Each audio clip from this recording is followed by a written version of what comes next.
But the general point is basically when you look up the sky and you see chemtrails in the air, when you see that there's poison in our food, they're destroying everything, they're opening our borders.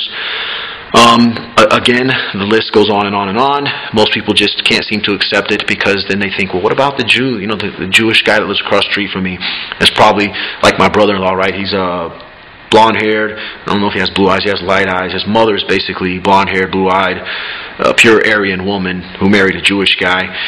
And essentially, he looks Aryan. He has a lot of Aryan features. So you see someone like that, he doesn't eat kosher food or none of the above.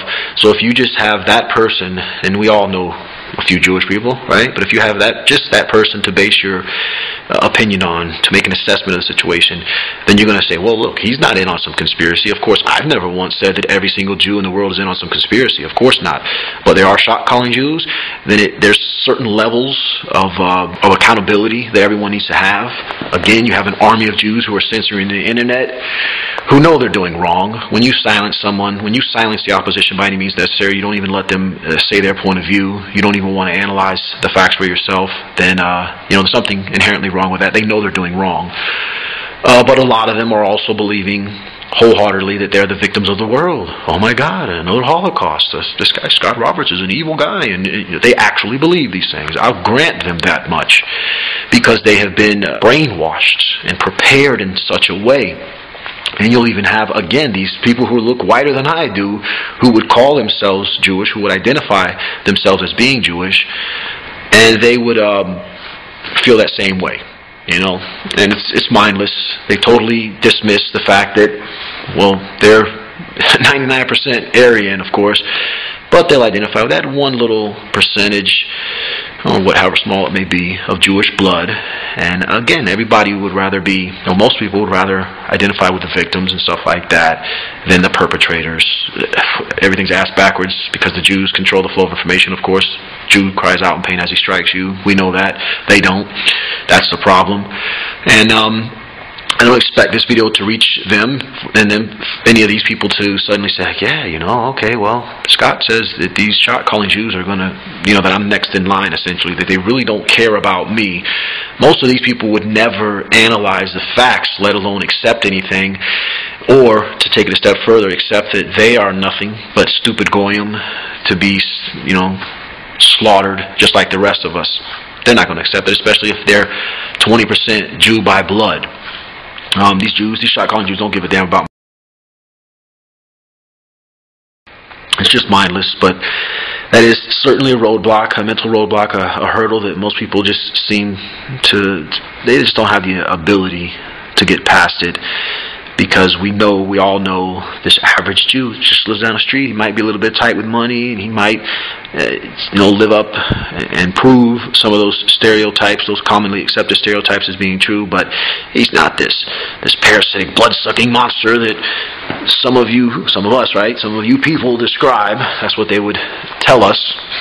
And again, I've encountered people like that, friends, close personal friends, who the first thing they want to tell me is, the first rebuttal is, so Scott, you're telling me that this Jew and that Jew and this guy that I know from work, and no, of course I'm not. But they just can't seem to accept that, or even people within the movement who just can't get past this idea that they really don't give a shit about these false Jews either. They'll think, or they'll get flabbergasted, essentially, perplexed, not quite understand why these Jews would want to destroy things that are seemingly hurting other Jews. Don't they care about their fellow Jews, and they act so united and so on and so forth, but it's a big facade. It's absolutely meaningless. The only meaning it has is to get them closer to their agenda of pretty much killing the rest of us off. And you would think this is a slow process, but in reality it's picking up steam. It's like their 110th version of the Matrix is almost perfected. I mean, how could we, for instance, as a European man, right, how could we defend ourselves when half the people we know are not even white, when half of our neighbors are not even white? It's like if you have a fort back in, the days of castle sieges and stuff like that, and you simply allow half of your population to be displaced by those on the outside who are trying to get in. So you send half of your people away and you let half of these guys in, armed to the teeth. How could you possibly defend that castle? You can't. It's impossible. That's the whole purpose. That's the whole point of allowing all these non-white immigrants to come to flood every white nation on the planet. It's genocide. We're not going to be able to defend ourselves when we're so mixed in, and that's just something that they haven't done in the past that could, be the final nail in the coffin, seal our fate.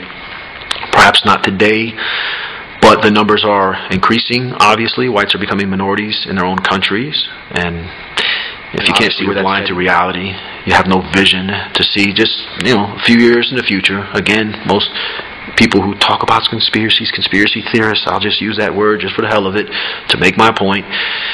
It's doomsday. Oh my God, the sky's going to fall tomorrow. Well, it's all relative, right? Next year, 5 years, 10 years, might as well be tomorrow if we're talking about something like this as far as I'm concerned.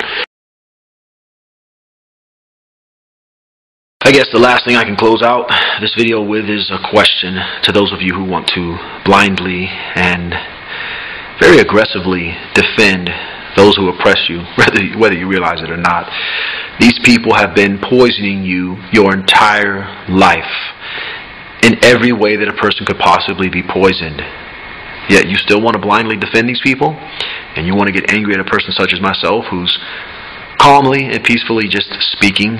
Again, why would you have so much hatred and animosity towards the messenger when I'm not suggesting violence towards anyone, not even as a response to the unthinkable, unconscionable things that they have done to us, that they continue to do to us?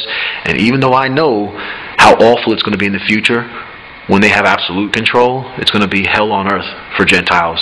And despite the fact that I know all these things, I'm not here saying we go out and kill Jews indiscriminately or any such thing like that. False Jews, real Jews, none of them. I've never suggested any such thing. So, as a peaceful person, as someone who would claim to be righteous, right? That's what most of you believe yourselves to be. How could you be so hypocritical and turn around and think just because of the propaganda you've been fed your entire life that anyone who speaks against Jews is an evil Nazi, lampshade, soap-making devil, white devil, right? Just indiscriminately killing and murdering Jews just because they're Jewish. That's the idea, or that's the way you treat people such as myself. That's how you've been brainwashed to react to the reactionaries such as myself. It's to me, it's obvious, it's blatant. Most of you aren't going to see your hypocrisies. You're not going to understand it. You're not going to want to see it. You identify so much with the lies that you're not going to see them or accept them for what they are. But nonetheless, the facts are still what they are. Jews are the ones that control everything. The finances, the media, the control of flow of information, just pretty much every rock you turn over, there's Jews underneath it. The shot callers are always Jewish. It's obviously a Jewish agenda that's being served. Yes, a specific small group of Jews, no doubt about it.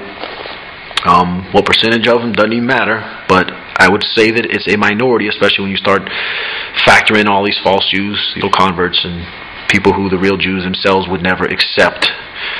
Then yes, it's a small minority of Jews. But as a Jewish person, if I called myself Jewish because I converted to Judaism, or because my great-grandmother was Jewish, survived the Holocaust, of course, as a righteous person, I would accept the facts for what they are. Turn those rocks over, and when I see what's underneath, call it like I see it, accept it for what it is, and then I might start thinking about the things that I'm pointing out right here, and realize that these people don't have my best interest in mind either.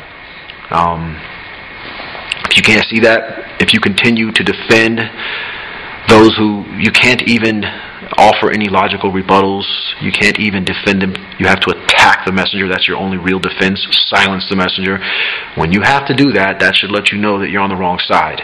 If you can't see that, then me, obviously I'm not in a situation to hold anybody accountable, but if I was, I would hold you accountable, ultimately, because at some point, once that information comes in front of us, across the table, and we have every opportunity to take it for what it's worth. If we refuse to, then, we become complicit. We become part of the problem, not part of the solution. And I think everyone Every adult needs to be held accountable. Whatever their reasons are. Even the worst people in the world have reasons. A mass murdering, a serial killer, rapist, so on and so forth, has his reasons. Doesn't make it justifiable, doesn't make it right, and it doesn't make him free from a retaliatory response. Of course not. Same applies to each and every one of you.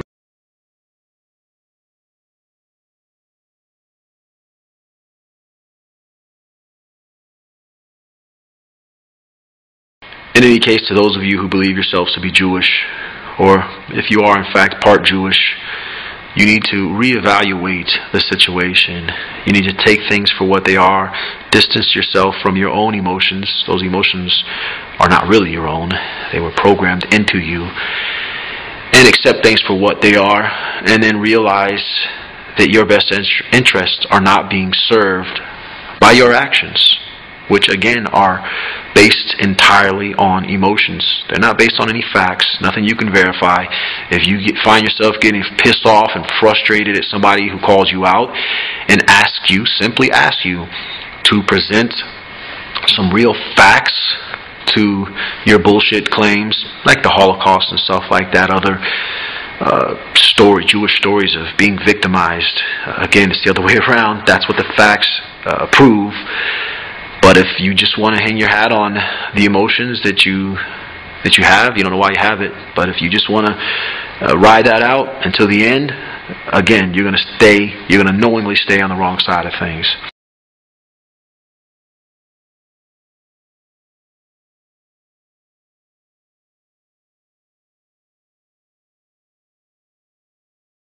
Either way, when push comes to shove, I'm not looking to sit around and talk with Jewish people, whether they're real or false Jews. I do want Gentiles to understand, though, the difference between the two, so they can better wrap their mind around things and accept the fact that, yes, these real Jews will, in fact, and have, in fact, slaughtered, essentially, or left them out to dry, these false Jews. And they do so with no problem at all, because that's what they intended to do all along. They were using them.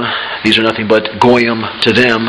They're not worthy of truly being part of the tribe. So it was part of the plan all along. So when you ask yourself, or ask me the question, why would they do these things? I can't believe they would do these things to their own people. How could they possibly be doing this, Scott, if it would affect them as well?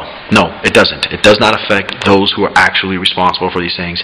And no, they do not give a goddamn about any of these false Jews, these half-Jews that are also breathing this poisoned air, that are also suffering all these other consequences just the same as the rest of us. They don't give a damn.